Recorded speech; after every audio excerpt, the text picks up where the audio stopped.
নমস্কার বন্ধুরা, এই মুহূর্তে অত্যন্ত বড় একটি আপডেট রয়েছে রেশন কার্ড নিয়ে। আপনি যদি পশ্চিমবঙ্গের স্থায়ী বাসিন্দা হয়ে থাকেন তাহলে অবশ্যই কোনো না কোনো সময় পশ্চিমবঙ্গ সরকারের যে রেশন কার্ডের অফিসিয়াল ওয়েবসাইট রয়েছে এখানে ভিজিট করেছেন। ইতিমধ্যে আপনারা সকলে জানেন পশ্চিমবঙ্গে কিন্তু এই প্রথমবার বিজেপি সরকার স্থাপিত হয়েছে। বর্তমানে বিজেপি সরকারের পক্ষ থেকে শুভেন্দু অধিকারী মহাশয়কে মুখ্যমন্ত্রী পদ দেওয়া হয়েছে। আগামী 9 মে মুখ্যমন্ত্রীর পদে শপথ নেওয়ার কিছুক্ষণ পরেই কিন্তু রেশন কার্ডের যে অফিসিয়াল ওয়েবসাইট রয়েছে সেই ওয়েবসাইটটি কিন্তু পুরোপুরি নতুনভাবে সজ্জিত করেছেন বিজেপি সরকার। অবশ্যই অনস্ক্রিন দেখাবো কী কী পরিবর্তন করা হয়েছে। তার আগে ছোট্ট একটি অনুরোধ, ভিডিওটিতে একটি লাইক দিয়ে চ্যানেলটিকে সাবস্ক্রাইব করে দেবেন এ ধরনের নতুন নতুন আপডেট পাওয়ার জন্য। তো চলুন বন্ধুরা, ভিডিওটি শুরু করা যাক।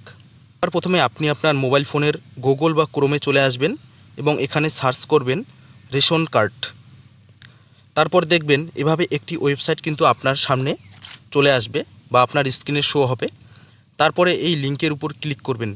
দেখুন এখানে লেখা রয়েছে গভর্নমেন্ট অফ ওয়েস্ট বেঙ্গল।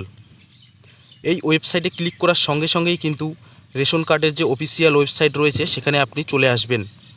আমি অনস্ক্রিন দেখাবো এই ওয়েবসাইটটি একেবারে সাজিয়ে গুছিয়ে কিন্তু তৈরি করেছেন নতুন সরকার দায়িত্ব আসার সঙ্গে সঙ্গেই।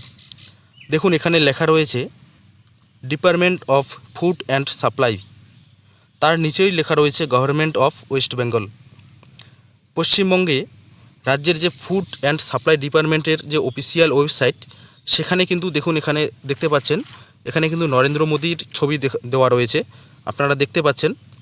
এছাড়াও দেখুন তার পাশেই কিন্তু এইদিকে নতুনভাবে ডিজাইন করা হয়েছে।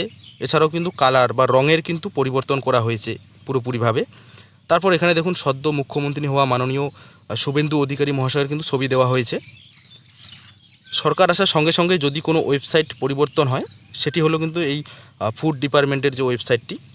নতুন সরকার হিসেবে এই ওয়েবসাইটটি প্রথম পরিবর্তন করা হলো, ঠিক আছে। এবং ধীরে ধীরে কিন্তু আমরা পশ্চিমবঙ্গের আন্ডারে যতগুলো ওয়েবসাইট রয়েছে সবগুলোতেই কিন্তু পরিবর্তন দেখতে পারবো। তবে একটি কথা বলা হয়নি, আগের যে ওয়েবসাইটটি রয়েছে সেখানে ঠিক যেমন যেমন অপশন ছিল এখনও কিন্তু ঠিক তেমনই অপশনগুলি রয়েছে। তার মানে অপশনের কিন্তু কোনো পরিবর্তন হয়নি, কিন্তু কালারের পুরোপুরিভাবে পরিবর্তন করা হয়েছে। তো বন্ধুরা, নতুনভাবে সজ্জিত এই ওয়েবসাইটটি আপনাদের কেমন লাগলো অবশ্যই কিন্তু কমেন্টে জানাবেন।